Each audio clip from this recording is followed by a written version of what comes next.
तारीख ने लिखा जब से गुफ्तगू करते रहे पलट कर आए तो देखा एक भी लकीर पार करके नहीं आया। अजीजों, जो अब्बास अपने पलकों पे हजारों की फौज को रख ले तो उसके बाजू की ताकत का अंदाजा कौन लगा सकता है?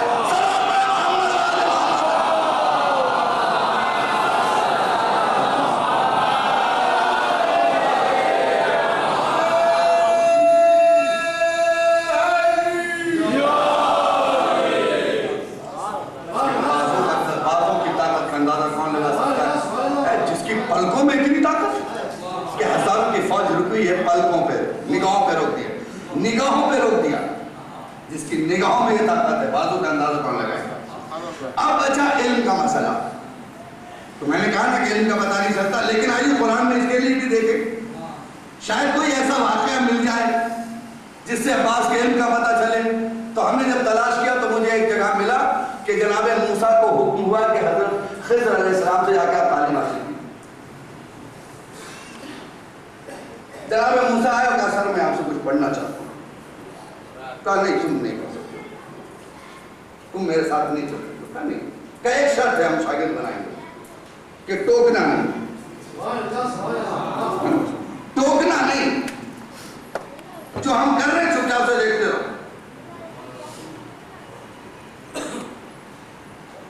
जनाब खिज़र के साथ जनाब मूसा चले जा रहे हैं, चले जा रहे हैं, चले। एक जगह एक बच्चा जो है छोटा सा जगह बैठ के चप चप कर रहा है, वो तलवार निकाला, गर्दन उड़ा, सांस रुक गई, क्या हो रहा है? अब टोके ना तो कैसे नहीं टोके, टोके ना तो कैसे? मैं पूछ सकता हूं कि आपने इस बच्चे को क्यों मारा? कहा मैंने कहा था ये बच्चा जो है बच्चा सबसे बड़ा इस्लाम का दुश्मन है, इसको मैंने इब्तिदा में खत्म कर दिया, वरना इससे बहुत बड़ा इस्लाम को नुकसान पहुंचने वाला है। लेकिन आपने टोका क्यों? मना किया था ना, आप जाइए।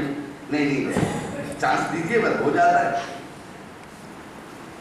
दुश्मनों के इलाके से गुजरे तो जनाब मूसा सोचे कि ये क्या बात है, ना तो अभी आदमी देखेगा मार देगा, माफिया है, डॉन है, यहाँ के इलाके खराब है, ऐसे इलाके से नहीं जा सकता आदमी। उसके बाद जनाब खिज़र ने कहा मूसा जरा रुको, यहाँ कुछ काम है, दीवार बनानी है। अब आप सोचिए मूसा जो दुआ कर रहे थे जल्दी निकले, कभी ऐसा ना दुश्मन देख ले मार दे, ऐसे हालात पूरा शोभ दौर में। अब मूसा को कह रहे हैं दीवार की उठाई, दीवार बनाना शुरू किया। साहब ईटा दीजिए, सीधी कर दी गिरी हुई दीवार। बताइए, एक तो दुश्मन का इलाका, इस दीवार से हमको कोई लेना देना नहीं। मूसा बर्दाश्त कहाँ, फूट फूटने की नौबत आ गई। वो सकता हूँ इस इलाके के अंदर में इतनी दूर में ही भयानक मौका है कि आदमी मारा जाए और आप दीवार ठीक कर रहे हैं। देखो मूसा, यहाँ एक यतीम का खजाना पोशीदा था, दीवार के गिरने से वो खजाना गायब हो गया और उस यतीम का खजाना लुट जाता।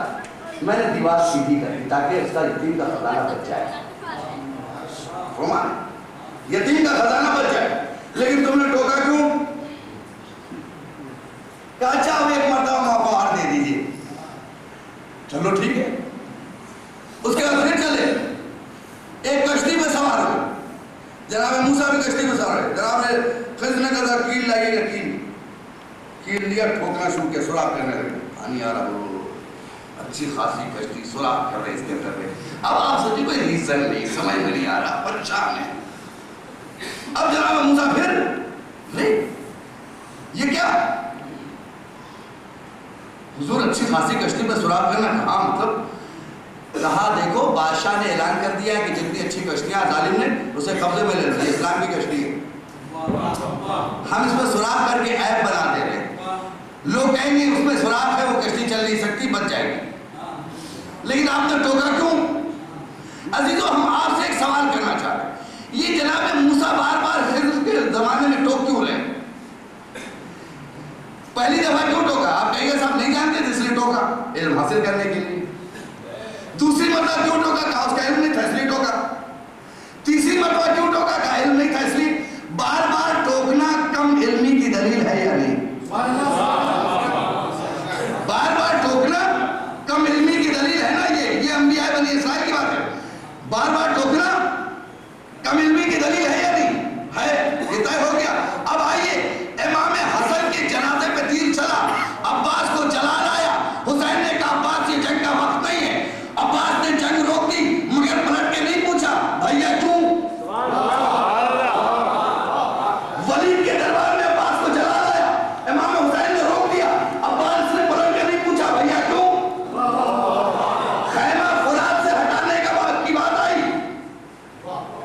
फुरात से खैमा हटाने की बात आई, इमाम हुसैन ने कहा खैमा हटा लो। पलट कर नहीं पूछा क्यों।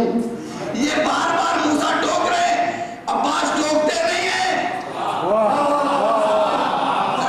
इससे पता चलता है अब्बास का इल्म बनी इस्राइल की अंबिया बनी इस्राइल के इल्म से बेहतर था। सलाम मोहम्मद वाले मोहम्मद में।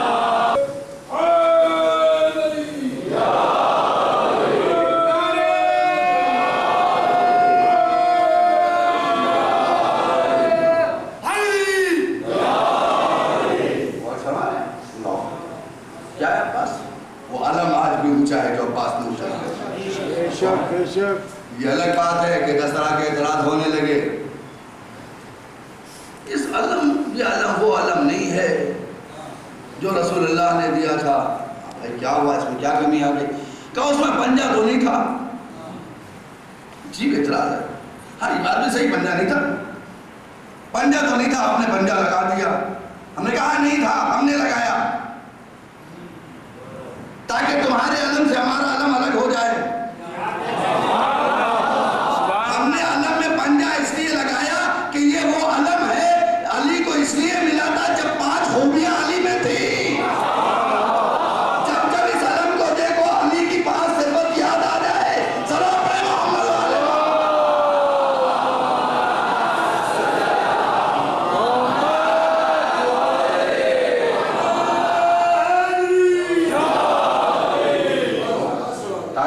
यही वजह है कि उनके झंडों में आपको पंजा नहीं मिलेगा। वो झंडा है, अलम नहीं है। ये अलम है, झंडा नहीं है। इसीलिए इसका उठाने वाला पाकीज़ा होता है, इसके चूमने वाले हाथ गुनाह से बचे रहते हैं। गासिब हाथ इस अलम को नहीं छू सकते, और अगर छूते हैं तो उसका कोई सवाब नहीं। पहले हाथ को गस्बी होने से बचाओ। वो हाथ इस अलम अब्बास को नहीं छू सकता जो अपने भाई का माल लूट रहा है। ये वो है जो भाई को बचाने के लिए अलम बुलंद किया गया था। यानी बहुत दर्द है अब्बास का इस अलम के साथ। इस अलम पर वो हाथ बढ़े जिन हाथ से कभी किसी भाई को तकलीफ ना पहुंची हो। अगर वो भाई जो अपने भाई को तकलीफ पहुंचाए है तो वो कभी इस अलम को हाथ लगाएगा। यकीन मानिए कि अलम खुद हकारत भरे निगाह से देखेगा कि तू से हाथ लगा रहा है। जिसने ये अलम तो वो है कि उसे उस हाथ ने उठाया था कि जिसने अपने भाई पर दोनों हाथ कुर्बान कर दिए। दोनों हाथ अपने भाई पर कुर्बान कर दिए। हाथ कट गए लेकिन मौला अब्बास का अलम आज भी बुलंद है। आका आकर देखिए, हमने अलम को झुकने नहीं दिया। ये वो अलम है जो सकीना के लिए गया था। सकीना प्यासी है, पानी ले आओ अब्बास। सकीना प्यासी है, जंग की इजाजत नहीं मिली प्यास से सकीना को बुझाने के लिए। अब्बास आए। कितनी प्यासी थी ये बच्ची मुझे अंदाजा नहीं। हाँ इतना अंदाजा लगता है कि जब अब्बास फुरात से निकले हैं तो सकीना की नजर अलम पर पड़ गई। समझ गई कि अलम अब खैमे की तरफ आ रहा। खैमे में लौट आई सकीना और तारीख ने लिखा कि बच्चों में ऐलान कर दिया, बच्चों आओ आओ मेरा चचा पानी ला रहा है। और छोटे छोटे मासूम बच्चे नन्हे नन्हे हाथों में छोटे छोटे कूजे लिए हुए ये कह रहे थे सकीना मुझे पानी पिलाओगी ना, मुझे पानी पिलाओगी ना। और सकीना कहती थी मैं सबको पहले पानी पिलाऊंगी, बाद में खुद पीऊंगी। अल्लाह अकबर, अल्लाह अकबर, अल्लाह अकबर। हाँ अजीजो, हाँ अजीजो, अलम आएगा भी, आप ज़ियारत भी करेंगे। इसका बच्चे बड़ा इंतजार करते हैं, बड़ा बच्चे इंतजार करते हैं कहीं अलम उठता है। मैंने देखा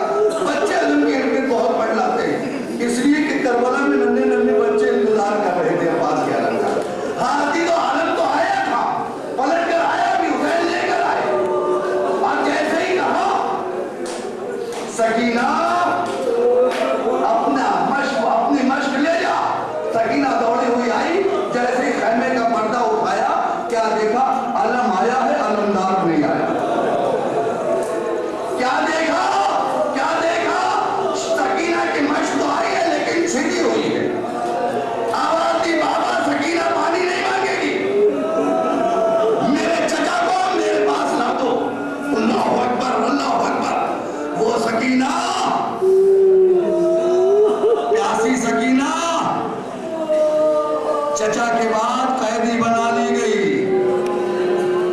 ए चचा, और जब जब तमाचे लगते थे ना, सकीना एक ही बात कहती थी, चचा बचा लो। हाजिरों, जिंदाने शाम में वो सकीना कैदी बना ली गई। सुनेंगे वो सकीना कौन है? रात की तारीकी है, धूप अंधेरा है, एक बच्ची है कैद खाने में। सोते सोते एक मर्तबा सकीना ख्वाब से बेदार हुई, ख्वाब से बेदार हुई और कहती है, पुप्पी अम्मा मेरा बाबा कहाँ गया? ए पुप्पी अम्मा मेरा बाबा कहाँ गया? ज़ैनब ने मुझे बेटी कही तो काफी मेरा बाबा मेरे पास आया था, मेरा बाबा आया था, वो कह रहा था सकीना हम तुझे लेने आए हैं, पुप्पी अम्मा मेरा बाबा कहाँ है? जज़ाकुम रब्बुकुम, जज़ाकुम रब्बुकुम। हुसैन का नाम आया, बीबियां रोने लगी। जिंदाने शाम से बीबियों की रोने की सदा दरबारे यजीद तक पहुंची। यजीद ने आधी रात को पूछा, क्या बात है? अहले हरम आधी रात को रो रहे हैं, पता लगा कर आओ। सुन सकोगे अजीजों? दारोगा जिंदान पता लगा कर वापस जाकर क्या कहता है? यजीद, यजीद, सकीना को उसके बाबा याद आ गए।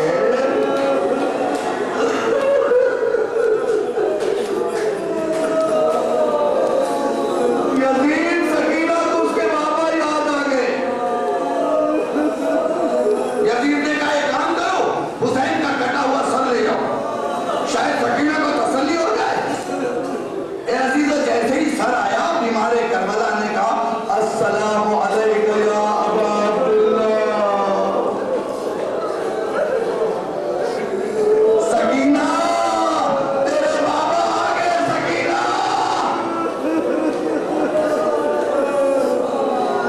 सकीना ने मुंह पे मुंह रखा, लब पे लब रखा। ए बाबा, बाबा सकीना मर गई। बाबा, बाबा खैमों में आग लगा दी गई। बाबा, बाबा जो गोशवारे पहनाए थे छीन लिए गए। बाबा, बाबा सकीना तमाचे खाती रही। बाबा, रोते रोते रोते रोते सकीना सो गई। बीबी या समझी सकीना सो गई, सो गई सकीना, सकीना सो गई। सुनोगे अजीजों, अज़ान सुबह का वक्त आया, रबाब आगे बढ़ी, बच्ची का बाजू पकड़ा, चाहा जगाए, बेटी नमाज सुबह का वक्त है। जैसे बाजू पकड़ा, रबाब चीख मार के पीछे हटी। ज़ैनब आगे बढ़ी, भाभी खैरियत तो है? रबाब ने कहा, सकीना मर गई।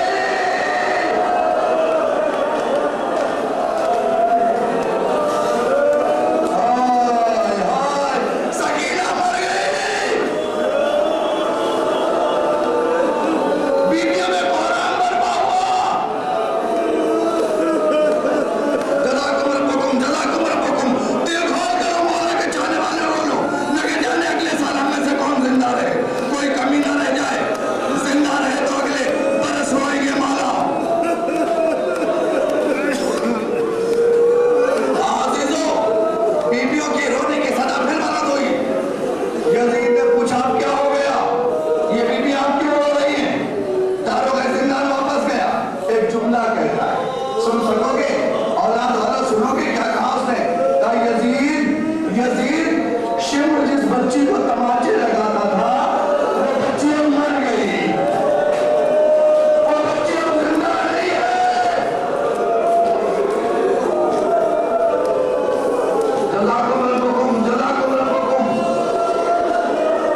में बस